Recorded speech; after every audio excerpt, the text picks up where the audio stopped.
मित्रांनो आम्ही दोघांनी आहे ना 1 महिन्यापूर्वी आहे ना चहा बंद केला होता बरं का. तर मॅडमचं डोकं बघा किती शातीर आहे शातीर. तर आता चहा बंद केलाय, चहा तर प्यायचा नाही. तर हो का मॅडम आहे ना, हो का ऐका काय नाद खुळा डोकं आहे, नाद खुळा.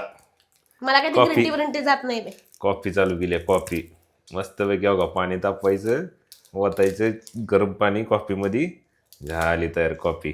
अहो, तुम्हाला एक गोष्ट सांगू नो सुचेपा? टेन्शन आहे का नाही. एक गोष्ट सांगू का? हा थंडीमध्ये चहा सोडणारा महापापी असतोय. मग म्हटलं कॉफी पिऊन थोडस पुण्य तर कमवावं. खरंच डोकं भारी हवा बायकोचं.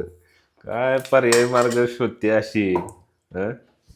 मस्तपैकी दे बाई दे, मला पण थंड वाजायला लागले, पितो मी हे पण. हे बरं आहे नाही का? माझ्या नावाखाली स्वतः हे करून घ्यायचं.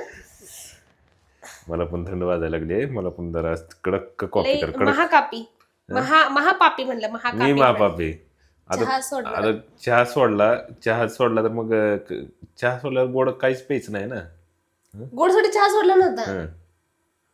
हा बरं असू दे होय ना, काय असू दे. गोडसाठी चहा सोडला होता ना. मग आपण त्याने ऍसिडिटी जास्त व्हायला ती मला हे ना होत नाहीये. कॉफीने दिवसाचे acidity 4 होत कप नाही? जरी पिले तर नाही होते. कॉफीने थोडस एनर्जेटिक वाटते, परत भूक लागत नाही, मस्त वाटते. ग बसावं उगाच फाटकाट बरं जाऊ दे बाई, दे दे दे दे दे. मित्रांनो या कॉफी प्यायला सगळे. खरंच